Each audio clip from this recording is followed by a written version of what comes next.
Hello, listener. Our guest today is Veronica Hislop, host of the podcast That's a Food Job. She interviews professionals across the food processing sector to uncover the stories behind their unique roles, what they do, why they do it, and how they are shaping the world of food. The podcast is there to celebrate food industry professionals and proudly say, that's a food job. We recently were interviewed on Veronica's podcast, so now it's our turn to interview Veronica. So let's just kick it off. Thank you for being on the pod today, Veronica. I love this. So, I don't have to edit the episode afterwards. So, I love being a guest today. It's great. Isn't this great? Amazing. Well, I'm just going to jump right in.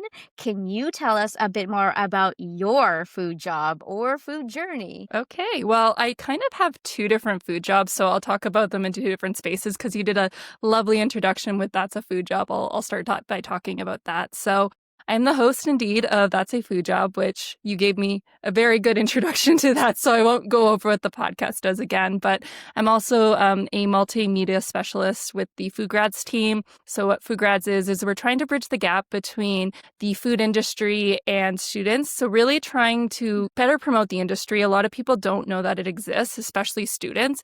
I know when I was a student, I didn't know that half of these things were jobs that were there. And then when it comes to, you even look in the food space and there's even more jobs that you can uncover. And, you go into a chemistry degree, you're like, I didn't know I could do regulatory affairs. I could do food science, and then, I can do marketing. So really what we're there is to try to promote that through the use of the podcast, the website. We have job fairs. We also have we partner with different organizations to really help promote the industry, but also help students that are already choosing the industry find those jobs that they want.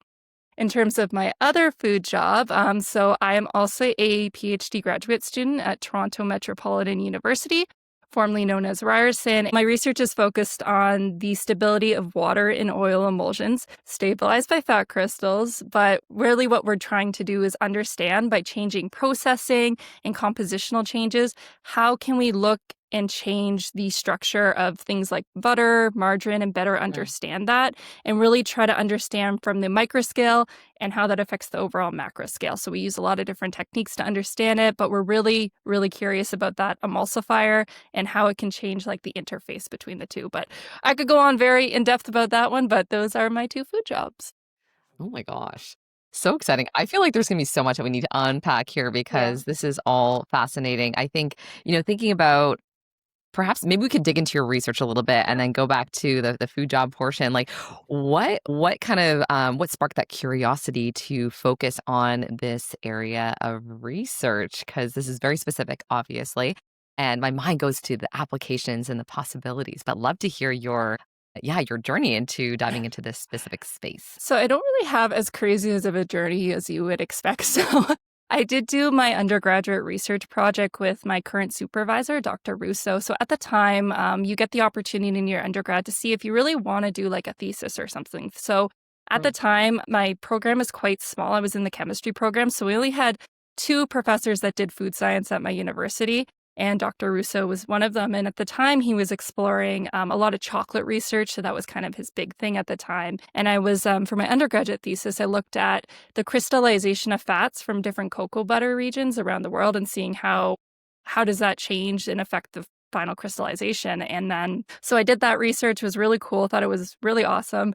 But then I decided to go work for a year, go in the food industry, do quality assurance. But I kept thinking about wanting to do research. So I decided to, honestly, I just messaged my supervisor and said, hey, do you have any opportunities that are available for me to explore? And he emailed me back and said, yeah, I have an availability in September. You want to join? And I didn't really know what I was getting into, but I knew that I really loved the dynamics of the group that I was with. So when it comes to doing research, it might vary depending on the professor. So as a master's student, many times you're given a project. So you might actually not know who you're going, what you're going to be studying particularly. So Dr. Russo, he studies fat crystallization, but he also studies plant-based meats. He also studies chocolate research. We also do proteins, and it really depends on funding. So sometimes you go into something expecting to do one project and then you end up doing another. And that's actually what ended up happening with me. I was going to study a different way of emulsifiers that went into it. But then, things happened. The project didn't work. COVID happened. A lot of shifts ended up happening. But coming back to your question, I didn't really plan. I loved fat crystallizer research so much that I wanted to study it, but I just really loved the dynamics of the group. I loved where it was, and it made sense for me. I felt like as I got into the project, my curiosity grew rather than it started with the curiosity and then it happened. So that's something that I think is really interesting about graduate school, is that it depends on your supervisor, a lot of the different things in the program that you're in. So there's a lot of nuance. Awesome. Well, thanks for sharing that. Yeah, it sounds like it's ever expanding, and just, being able to dive in and then also explore, okay, where to next, especially when it comes to like master's versus like PhD type work. How far are you into your PhD thesis? So I transferred from my master's, so I forgoed my master's and just like put it into my PhD. I am in the later half of it. It's, again, research doesn't really go as planned, so I would definitely say I'm in the later half and hopefully seeing the end in sight, but I can't give you an exact timeline with it. There's some consistencies when it comes to working for startups and pursuing your PhD. Like you said, it never goes as planned, and I think that's a really cool characteristic to have in mind if you ever look into jobs in the industry, especially if you're working for startups. If anyone is listening and wanting to get into the food industry, I think that's a really cool mindset to have, and just be open to all those pivots like you said. And I love the fact that you said curiosity grew, and I didn't know what I didn't know. I think that's really nice to share with some of our listeners here who maybe some students looking to get into this industry. And like you've said, just keep it open. So what are some of the key steps to where you are today in terms of, if we can move a bit into podcasting? Yeah. How did you get into this medium? So my journey with FoodGrads actually started when I was an undergraduate, not the podcast at the time, but it was just... So I was a chemistry major, and the funny thing is I actually wanted to go into food science right out of high school, and I got waitlisted on every single program that I applied to, which was really weird at the time when it was many years ago. So I was like, okay, well, I guess I'm going to go to Ryerson because they were the only ones who accepted me at the time, which was kind of crazy. So I was like, okay, I'm going to do anything I can do to attach myself to the food industry, because I have a chemistry degree. No one's going to accept me, and that's what I thought at the time, which I know is different now, but I was like, what am I going to do? So I saw an ad posting for someone to help. Nicole Galacci at the time was the founder of FoodGrads. And it was just, can you help me at events, write on a blog? And I just was like, oh, I'm going to email her. And I got involved. And really it was just starting off as blogging. So I would just go and I would try to share job descriptions and put it all together. So at the time, I couldn't find any information about quality assurance technician in the food industry. So I went through job postings and I made career posts. And then I just kind of did a lot with that. And then I helped with the website. And fortunately for me, Nicole just happened to be quite close to where I lived. It just happened to work out that way, which was really funny. And then got involved with FoodGrads, did a lot of things, got events, became a campus ambassador, went to events, talked about the industry, talked to students. And then I did that all the way up until I was in, even when I was working for that full year. And then when I got back into school, wanted to do a podcast. Podcasts were getting really big at the time. I was really a fan of Adam Yee, who had previously worked with Nicole for My Food Job Rocks. And I was like, I want to do that too. And then the podcast kind of happened during COVID. I feel like a lot of podcasts happened due to that. And really, it just grew from there. Nicole connected me to a lot of people and it started to grow. And then I realized I was having a lot of fun with this. It was giving me, honestly, it was a lot of comfort during COVID when you couldn't really talk to a lot of people. It gave me something to focus on. And I've just loved it ever since. I've grown a lot as a person because of it. I've learned about a lot of really cool people. And yeah, it just really came from a decision of we want to better promote the industry and different ways of doing it. That is so awesome. Yeah, no, what a journey. And it's interesting because you mentioned, connecting and realizing that there's so many interesting people who are in this food industry and really cool opportunities, especially when it comes to work opportunities as well. But then, that personal growth side.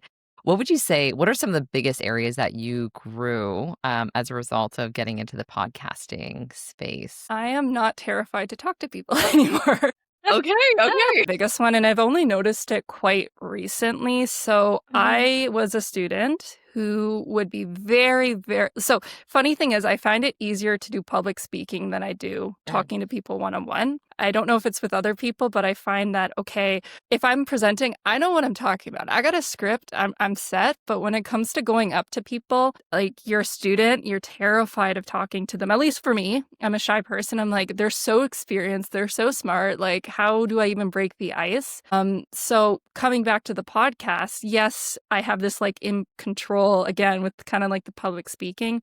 But I realized that once I was able to go and talk to people, I kind of knew how to flow a conversation a little bit better and, recognizing their time, the social cues, like what could I talk about? And so really it's just been that I'm not as scared of going up and talking with people. I'm not as nervous and not going in the bathroom and just like, okay, breathe. I mean, I do that sometimes, but just a lot of confidence, honestly, to be able to flow a conversation.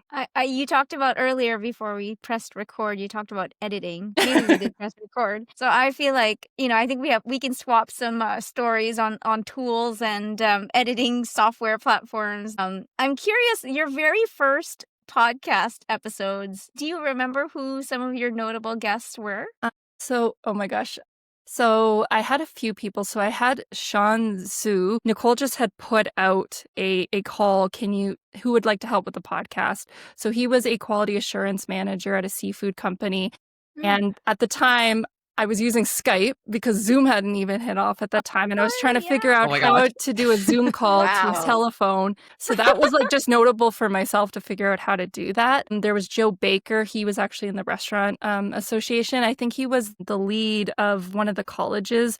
Mind you, this is many years ago, so my mind is a little bit blurry. Technically, my first guest was Nicole. So she continues to be a well-known thing.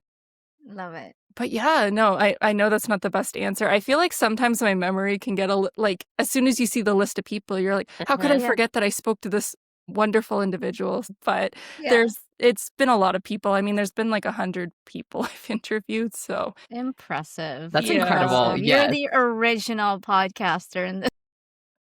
Next to Adam, you're like one of them. Yeah. Impressive that you're now at like 100+ episodes. And I love that you continue to support the food industry. And like you said, you knew about food science when you applied for university in your bachelor's. I had no idea it existed.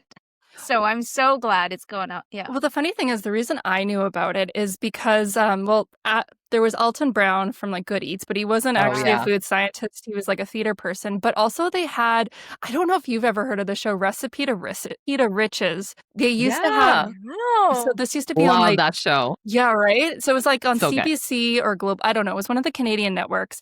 And it was for Loblaws. And they were like looking for people to submit products to be in the Loblaw store. And they'd show you like the product development process. And Dana from CFIN was actually the host of it. So like that kind of introduced me to it.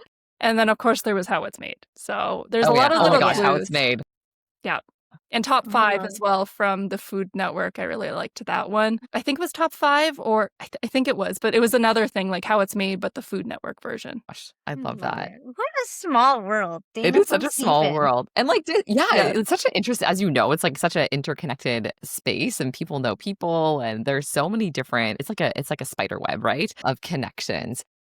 Thinking about like your podcast and your content, like Lara and I are going through this whole strategy process of next year and the year after, thinking about what does it look like ahead and how are you going to engage and bring more content forward? What is your process look like when it comes to thinking about the types of guests that you want to have on, perhaps? Is it based off of personal exploration and interests, or is it engaging with like your listenership and seeing where to next? Love to understand your process of what you're able to share, of course. Yeah, honestly, it's very organic. I should probably say that I have a far out plan, but a lot of it is just meeting people. And then once you meet them in real life, it's like, you're a really cool person. Do you want to come on the show? But I think the key for me that I'm really trying to gauge is crossing the whole food and beverage industry. So not just the food scientists or the product developers or the food safety professionals, but I'm really actively trying to reach out to like plant managers, operation staff, line operators, which they're notoriously much harder to get on the show because they're not on LinkedIn posting. So that's where that organic piece comes from. But really, it's a lot of it's the job title and then reaching out to people. It's through word of mouth. It's much more organic. Maybe it's because of being in the PhD side. Like it is, I do have a focus and thought of there. But if I come across really cool people, so many people are so kind that I'm just like, do you want to come on the show? And, usually that works. So there is goals to expand on like US. I do want to talk to more professionals that are there, but as well as the innovation or like, I guess for me, coming back to that's a food job, it's trying to say, have I covered that food job in the episode? If there's a gap, can I get someone to fill that? Is there someone doing something really cool that's different? And then again, the organic piece, if they're just like a really cool person. Yeah. I love Yeah. it. No, Well, that's I will awesome. certainly introduce you to some operations managers that have been in the industry. Please. So whoever, yeah, absolutely. They will be. You might have to revert to Skype. That's okay. I can make phone calls work. We got this. You got that covered, which is super cool. I love it. I love What a it. great way of looking at it, because like we're similar, where it's just like, oh my gosh, what a cool person, right? Like you meet people as you're especially out in the industry networking, and you're like, wow, didn't know you existed. Now I do. Let's have a deeper conversation and be able to share the really cool work that you're doing in the industry. Yeah, absolutely. There's Yeah. just so many different walks of life and how they got there. And I think the organic work's a little bit easier for me. I think it's unfortunate. I always say to like reach out to people on LinkedIn, and so many people are kind, but sometimes it's hard to get a hold of people. But if you talk to them for 5 minutes, sometimes that's just the spark that you need. So a lot of events. And if anyone is listening and wants to, introduce you to someone to be on your podcast, what are some of the ways that they can get involved or support you, Veronica? Honestly, or the podcast itself? I say that, but just reach out on LinkedIn or my email, which I'm sure we can share in the show notes. It's just my first and last name at foodgrads.com. Why not? Yeah, I mean, that's a lot of people have done that. So really just say hi to me and we'll start a conversation from there. Okay. Love it. I love it. Oh my I love gosh. it. Yeah, we'll definitely put that on the notes. And then I guess pivoting just a little bit from where you are now, is there anyone that you'd like to shout out to or recognize who helped you along the way? I'm going to switch to my research side. And when I was looking at prepping for this question, I was like, okay, I could name so many people depending on what side of the journey that I'm in, and I could give a list, but I think today I'm just going to shout out like my research group. So one of the things I talked about a little bit earlier was about it's good to have a topic that you're interested in, but a lot of times in graduate school, it's the people that you're with.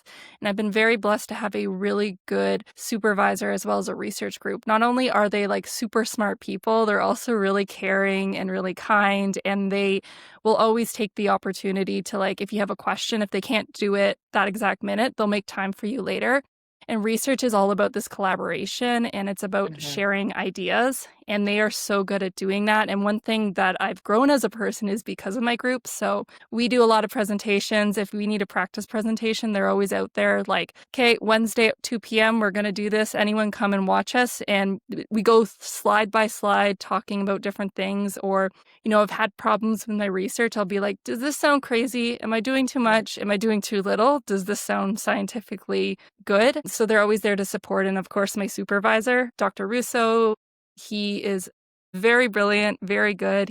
Will listen, and he's shaped me as a researcher, and his goal is always to try to make you the best that you can by the end. So yeah, my research group and my supervisor would be the people that I'd like to shout out. And how big is your gosh. research group? How many people are? We're fairly big, honestly, comparatively. I think right now we're sitting at 18 people, which is quite big for a wow. research group. Oh, wow. Okay. Yeah, a lot of groups are only like 4 or 5 people, sometimes even 2 people. But again, Dr. Russo is very good at, we have postdocs, we have PhDs, we have undergraduate thesis. We're very fortunate with it. We even have a technical assistant. So we're not the norm when it comes to a research group, but yeah. Well, that's you'll so have to let great. us know when you're presenting your thesis. I'm hoping that it'll be at the up and coming CIFST, I don't know, next year. I don't know. Yeah, I that's don't know. actually a Is that too plan. soon? Would that is be- the plan?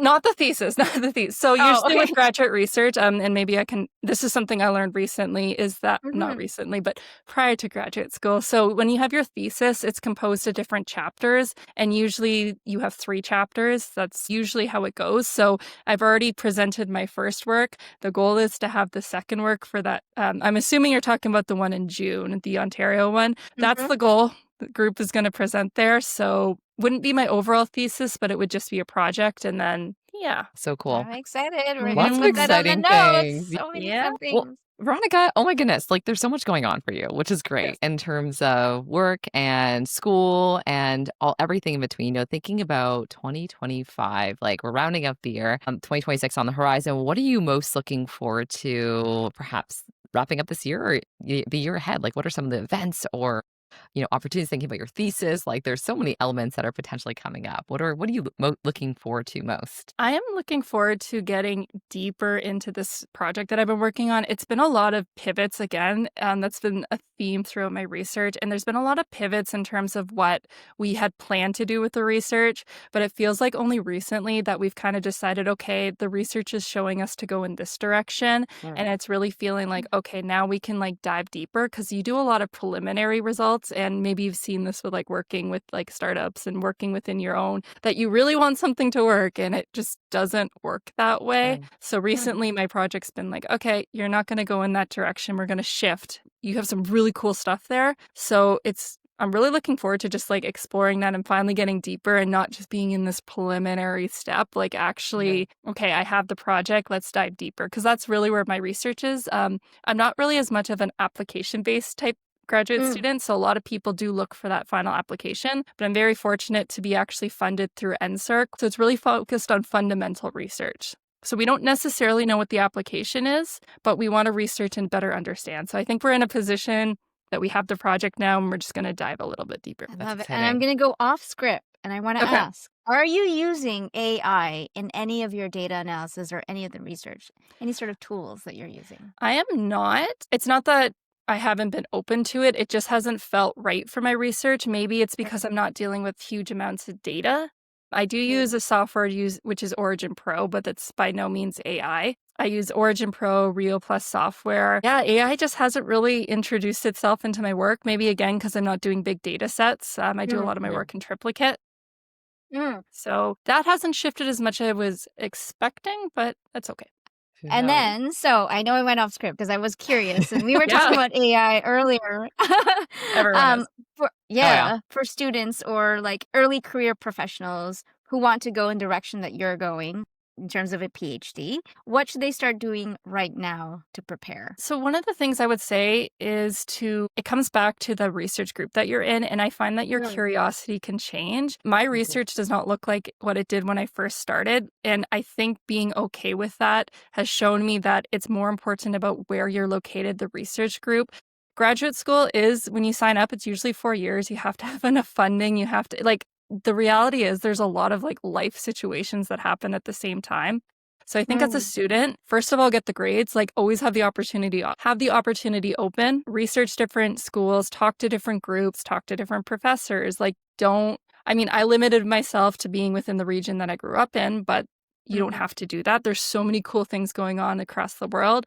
Look into it, talk to different people. And then as well, even though this is my side tangent, is just practice to communicate with different types of people, because it's something that like every event I hear about, it's like learn to communicate different ways, because I'm not going to start going on about like the x-rays right now and the crystallography because of the audience that I'm with, but if I'm at a science conference, I'm going to. So I think practicing talking to different people, and if you're scared to talk about your schooling, just talk about yourself to different people in your family and then your friends, or like go join a club that's like a philosophy club or an anime club or a book club, like just something that's not your typical conversation, because it'll help build your confidence. And I realize how important it is being able to talk to people. And with the world being a lot online, I think unfortunately a lot of students have grown up with like COVID times, and you realize that they might not have as much practice doing it. So just go find something fun, volunteer, do something, just talk to people. Really great pieces of advice. And I think it's something that translates to students and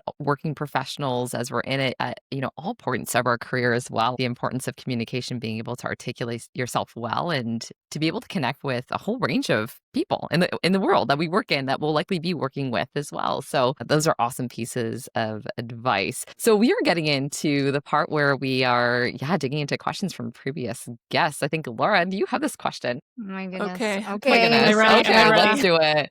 Are you brace yourself? Okay. Our question comes from Maylene Bosch, who works in the Regulatory Affairs Department in the Canada Trade Organic Association, COTA. Her question is, at the dinner table, what is a food-related topic that would create healthy abrasion or tension type of conversation? Okay, I feel like this is already happening with I've had this conversation. So a lot of my work, I said I'm working in fat crystallization research, and I'm working with oils, and I'm working with fats.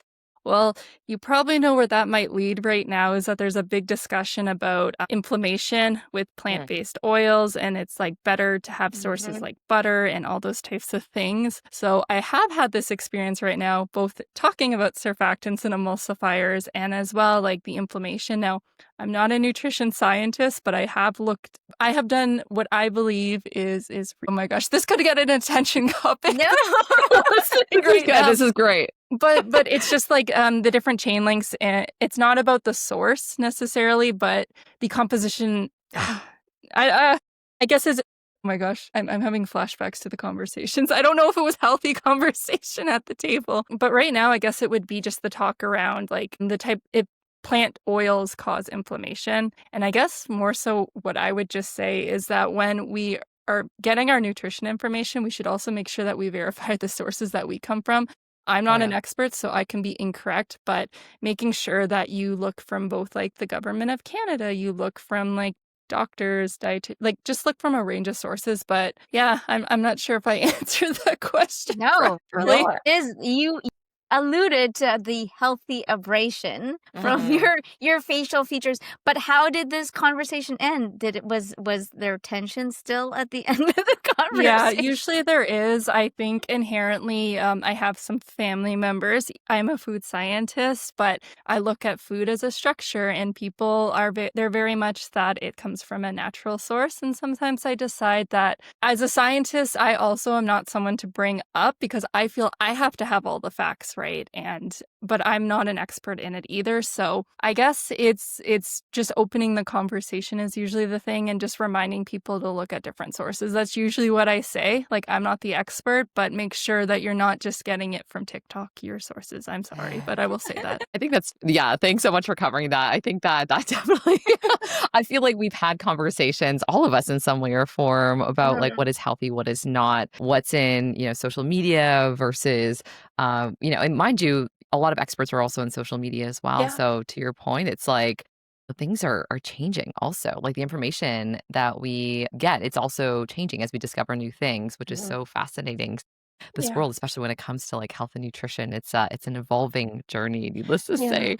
But yeah, that whole source piece I think is quite important. So yeah, that's I can definitely see that. I think it could be a podcast episode. Like Oh we gosh, could even yeah. talk about the basics, like how do you even look at a clinical study and how do you validate those results, those trials? Because most people, I mean, you learn about that later on in your university schooling, but I think it's a really cool topic to explore. Perhaps 2026, Christine.